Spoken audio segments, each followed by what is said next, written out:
Bonjour mes chers balances, je vous remercie de me retrouver pour cette guidance de novembre. C'est l'occasion pour moi de vous signaler que j'ai récemment posté des guidances amoureuses pour la fin d'année, novembre-décembre. Vous verrez le lien suggéré en haut à droite de votre écran, mais ça apparaîtra également à la fin de cette guidance en suggestion.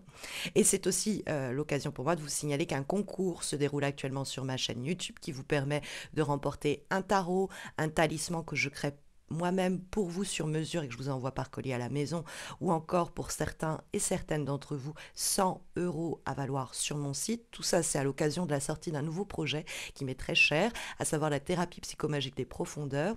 Et donc vous trouverez la vidéo de ce concours suggérée en haut à droite de l'écran, mais également sur ma page d'accueil ou en suggestion à la fin de cette guidance. Je vous propose de nous recentrer autour de cette guidance précisément de novembre, qui a été réalisé avec le Cthulhu Dark Arts Tarot, et qui est inspiré de l'univers de Lovecraft et qui a été pensé et dessiné par des amis à moi, les Fortifemmes. Et nous trouvons dans les éléments positifs pour votre mois de novembre la carte du 2 de denier. Le 2 de denier, c'est jongleur du tarot de Marseille. C'est réussir sur le plan matériel et très pragmatique à jongler avec deux situations simultanément. C'est d'autant plus accentué que nous trouvons dans ce même tirage le 2 de bâton qui est également une carte de dualité quelquefois, mais c'est un 2 plus simplement. Donc il y a l'idée d'être soit dans un éventuel dilemme pragmatique, il faut un peu avoir le don d'ubiquité et réussir à ménager la chèvre et le chou simultanément, et vous en avez la capacité, puisque nous trouvons en guise de direction pour votre mois de novembre la carte de la force. Et cette carte de la force, c'est votre capacité d'action sur les événements, votre capacité d'agir et d'influencer par vos actions et vos initiatives une situation qui pourrait être soit ambivalente parce que vous êtes face à quelqu'un qui souffle le chaud puis le froid, et vous avez la capacité de eh bien, intervenir pour rééquilibrer les choses et ne pas être perpétuellement déstabilisé par cette personne ou quelquefois même par cette situation qui est perpétuellement instable et nous fait danser d'un pied sur l'autre. Ça pourrait être avec un signe d'air d'ailleurs. Alors c'est vrai que vous êtes vous-même signe d'air, mais pourquoi pas quelqu'un balance comme vous, ou alors plus simplement Gémeaux ou Verseau, et qui, comme il est dans les obstacles, ce roi d'épée peut nous représenter quelqu'un avec qui vous allez éventuellement rentrer un peu en bras de fer. C'est pas un conflit forcément, comment dire, frontal, c'est peut-être quelqu'un qui nous dit tu fais ceci, tu fais cela, et puis bah, qui génère chez nous un déséquilibre, mais on va réussir à s'affirmer ou à pas se laisser trop bouffer par les ordres de ce roi d'épée. Mais effectivement, le roi d'épée, ça peut être plus simplement vous, du fait que vous êtes signe d'air et que la carte apparaît dans les obstacles et les difficultés pour désigner les comportements ou les attitudes qui sont peut-être pas les plus profitables. Or, le roi d'épée, ça va être quelqu'un qui va tout décortiquer mentalement, qui va tout réfléchir, hyper analyser, hyper enfin, c'est vraiment, on est dans un trop de mental. Au lieu d'agir, au lieu de passer à l'action, on est prostré parce que on analyse toutes les issues, les voies, les possibilités, et donc dans cet état-là mental où on est trop dans la tête, du coup on n'agit pas. Donc c'est une attitude qui vous est peut-être déconseillée ici. Il y a une problématique sur laquelle vous avez suffisamment réfléchi comme ça. Il est question à présent de se confronter à la réalité, ou en tout cas agir concrètement, parce que on a des épées qui est le mental dans les obstacles, et puis que tout le reste du tirage est ancré dans la matière, avec les bâtons, qui est vraiment l'idée de qu'est-ce que je fais, qu'est-ce que j'entreprends. Il faut que je sois flexible face à ce que la vie me met sur le chemin, et que je m'adapte en fonction de ce qui est là devant moi, alors que le roi d'épée, lui, va être là, oui, alors il y a ça devant moi, mais peut-être que plus tard il y aura ceci ou cela. Vous voyez, il va complexifier la situation, alors qu'on vous demande vraiment de faire avec ce que vous avez en main au cours du mois de novembre, ce qui est possible et à porter dans le cadre des semaines qui viennent. Parce que les deniers, eux, vont nous rendre aussi très pragmatiques. C'est comment j'équilibre une situation sur le plan quelquefois même financier. Et la force, c'est quelles actions je mets en œuvre, je mets en œuvre pour permettre ce rééquilibrage. Parce que avec les deux que nous avons, il y a soit une question qui se pose et donc il y a un choix important qui doit se faire. On a deux options qu'on envisage simultanément et le roi d'épée, ça peut être cette réflexion qui est menée en excès parce que après il faut passer à l'action en novembre. Il ne faut pas continuer à réfléchir en novembre. On l'a peut-être assez fait comme ça. Il y a effectivement avec la carte du 2 de denier aussi l'idée d'évaluer qu'est-ce qui a le plus de capacité de m'enrichir, qu'est-ce qui va le plus porter sur du moyen terme. Et le 2 de bâton, c'est ça, c'est aussi deux situations qu'on regarde, qu'on observe et à propos desquelles on se pose des questions très pragmatiques. Est-ce que ça c'est faisable? Est-ce que là je me vois? Est-ce que là je peux agir? Et donc c'est dans les sphères où votre action est possible qu'il faut vous engouffrer.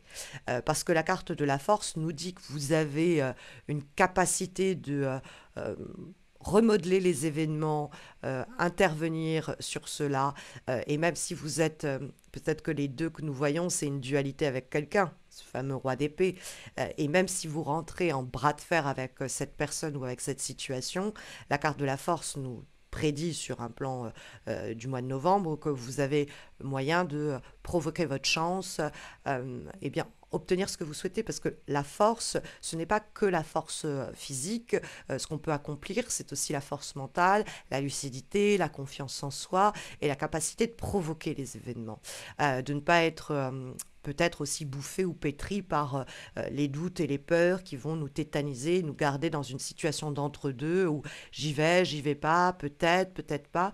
Il y a effectivement le besoin avec ces deux de sortir de cette dualité ou de l'accepter pleinement. Quelquefois, c'est ça, c'est de se dire, je me prends la tête en me disant, il faut que je choisisse ceci ou cela. En réalité, j'ai peut-être les moyens, la force pour mener les deux de front. Hein, d'où l'idée de ménager la chèvre et le chou dont je vous parlais tout à l'heure. Parce que, bon, ce 2 de denier, c'est des questions très pragmatiques et matérielles, des fois même, qui peuvent surgir. C'est l'idée qu'on est en train de se tâter sur est-ce que je vais conserver mon équilibre matériel ou financier dans cette situation-là, sur un plan très pragmatique. Après, ça reste les deniers, donc c'est ce qui se donne entre deux personnes, c'est est-ce que dans cette situation, les choses vont finir par s'équilibrer et je vais recevoir autant que je vais donner? Est-ce que c'est possible? Est-ce que je peux moi-même équilibrer cette situation? Donc on est en train de tâter, peser, sous-peser cela. Et le 2 de bâton qu'on trouve en vibration, les énergies autour de votre mois de novembre, nous parle également d'envisager la situation quelquefois de façon diamétralement opposée. C'est-à-dire qu'on se dit, OK, si je fais ça, qu'est-ce qui va s'en suivre concrètement? D'accord. Et puis si je fais le contraire, qu'est-ce qui va s'en suivre concrètement derrière? Et donc le 2 de bâton, on essaye de se projeter, mais sur un plan très concret. C'est pas les désirs, les envies. C'est vraiment de ce que j'ai en main, de ce que j'ai vécu, de ce que j'ai expérimenté, de ce qu'on me propose. Qu'est-ce qui concrètement peut se faire? Et on laisse de côté on va dire, les projections mentales, on se fie simplement à ce qui est là, présent, sous nos yeux, en novembre, en capacité de se développer. Parce que ce sont des deux, et à partir du moment où on sort de cette ambivalence, où on sort de cette ambiguïté ou de ce dilemme, il y a quelque chose de concret qui se met en forme et qui s'ouvre. Mais il y a peut-être des fois un choix à faire. Et le 2 de bâton nous dit de toujours nous montrer flexibles. C'est-à-dire que même si on avait un scénario en tête, on pensait que ça allait être comme ci ou comme ça, bah, on fait avec ce que la vie nous met sur le chemin en novembre. On s'adapte. Puisque le roi d'épée pourrait être un peu inflexible, et ça pourrait être une mise en garde à ce propos, pour nous dire, écoutez, vous avez d'habitude, mes chers balances, une capacité de jugeote, une perspicacité, vous êtes critique, vous êtes avisé, vous réussissez à bien comprendre les choses sur un plan très théorique et puis très mentale, mais que ces qualités qui sont les vôtres pourraient se retourner contre vous en novembre et un excès de réflexion pourrait vous porter de préjudice quand on vous voit très bien qu'il faut passer à l'action. Après, ce roi d'épée, ça peut être quelqu'un d'autre. Ça peut être quelqu'un qui mentalement réussit un peu à vous chiffonner de l'intérieur. C'est-à-dire que roi d'épée, à force de répéter des trucs, on finit par les intégrer. Donc on nous dit, tu n'y arriveras pas, t'es complètement folle ou fou, ne te mets pas sur ces deux projets en même temps ou ces deux relations. Donc on peut avoir ce roi d'épée qui essaye un peu de nous restreindre, ne lui laissons pas prendre la parole ou n'écoutons pas ce qu'il nous dit. Et puis le roi d'épée, ça peut être aussi avec quelqu'un avec qui la communication est difficile. Du coup, ça peut être l'origine de cette ambiguïté, de ce côté un peu mi-figue, mi-raisin. Mais encore une fois, avec la carte de la force en guise de direction, vous avez la capacité de ne plus être à la merci éventuelle de ce roi d'épée, c'est-à-dire ne plus être en train de subir son absence de dialogue ou ses mots acerbes, et vous avez la capacité de reprendre le pouvoir. Parce que la force, c'est quand même l'idée un peu de reprendre le pouvoir, je ne peux pas m'empêcher de le signaler. Il y a évidemment l'idée de concrétiser, s'affirmer dans le travail, dans sa vie personnelle. On a conscience que tout demande un travail au quotidien et on est capable de le fournir, et on le fournit en l'occurrence, mais il y a aussi effectivement cette idée de ne plus être assujetti, ne plus être soumis ou soumise à une force extérieure, ne plus être écartelé. Il y a l'idée qu'on retrouve sa pleine puissance au mois de novembre, ou qu'il faut activer votre pleine puissance, encore une fois, d'action avant tout, puisque la réflexion pourrait, on l'a compris, vous porter sinon préjudice. On a comme avant-dernière guidance pour ce mois de novembre, une lame qui est issue d'un oracle, on va dire, de saison, puisque c'est précisément les saisons de la sorcière, l'oracle de Samhain, et nous avons l'araignée. Donc cette carte de l'araignée, qu'est-ce qu'elle nous dit? Elle vous rappelle que vous devez, vous aussi, comme l'araignée, tisser votre toile et lui donner le temps de capturer vos proies. Donc ça vous conseille d'arrêter de souhaiter vainement, hein, de formuler vos intentions, puis de les laisser prendre l'envol. C'est l'idée de ne pas s'angoisser, et là on pense au roi d'épée, en spéculant. Hein, il va m'arriver ceci, il risque de se produire cela. Donc on spécule sur l'issue de notre situation et on en fait une fixation qui ne fait que cette fixation souligner l'absence de ce qu'on désire.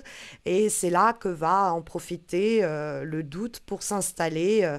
Donc vos efforts en novembre, ils sont là pour contrôler la réalisation de vos souhaits. Réalisation, pas la projection, on passe à l'action pour être parce que si vous êtes trop dans la pensée, ça risque justement d'en empêcher l'accomplissement. Donc n'oubliez pas que voilà, à partir du moment où vous n'êtes pas en train de décortiquer trop longtemps et trop longuement une situation, et plus rapidement vous pouvez la voir se concrétiser. Il y a une forme de lâcher prise ici qu'on pourrait comprendre. Et on nous dit un peu cela également sur la carte qui suit, qui n'est pas une carte d'ailleurs. On va avoir une guidance un peu originale et de saison également, puisque elle est issue du livre Oracle. Et le livre Oracle, en fait, vous vous posez une question et puis vous ouvrez ou vous vous concentrez, puis vous ouvrez la page et vous regardez le message qui vous est délivré. Et ici, j'ai ouvert à cette page. Soyez dans l'instant présent. Et le conseil qui vous est donné est le suivant, mes chers balances, la pleine conscience, c'est être entièrement présent ou présente. Focalisez-vous uniquement sur ce que vous faites sans laisser vos pensées vous envahir, ou celles des autres d'ailleurs. C'est une forme de méditation active. Développer la pleine conscience, c'est permettre à son mental de souffler. C'est être dans le présent, tout en restant ouvert ou ouverte aux nouvelles idées, aux nouvelles opportunités. C'est être connecté à soi-même, entièrement concentré sur ce que l'on fait. Petit à petit, cela deviendra une habitude et le stress aura moins de prise sur vous. Vous serez plus serein, sereine, plus joyeux, joyeuse. Donc ce roi d'épée aura moins de force sur vous, que vous soyez vous-même ce roi d'épée ou que ce soit quelqu'un qui exerce sur vous une pression mentale ou psychologique par son silence ou par ses mots. Donc il y a cette idée d'être dans l'action, dans le faire, dans l'instant, plutôt que dans le trop de mental qui pourrait sinon vous porter préjudice pour ce mois de novembre. Et si vous avez des questions plus sentimentales, sachez que j'ai posté donc des guidances pour novembre-décembre sur le plan affectif. Vous allez les voir, la playlist apparaître dans quelques secondes en fin de cette vidéo. Pareil pour le concours, pour ma thérapie psychomagique des profondeurs qui vous permet de remporter un tarot, un talisman ou encore 100 € à valoir sur mon site. La vidéo va également apparaître en suggestion. Vous la trouverez sinon plus simplement sur ma page d'accueil. Et puis vous savez que si vous avez besoin d'une guidance un peu plus suivie, vous pouvez me retrouver sur Insta et sur Facebook pour des guidances intuitives hebdomadaires. Et puis vous avez évidemment les prochains horoscopes que je vous invite à ne pas rater en vous abonnant à ma chaîne YouTube. Je vous souhaite à tous et à toutes de très belles semaines à venir. Prenez bien soin de vous, mes chères balances.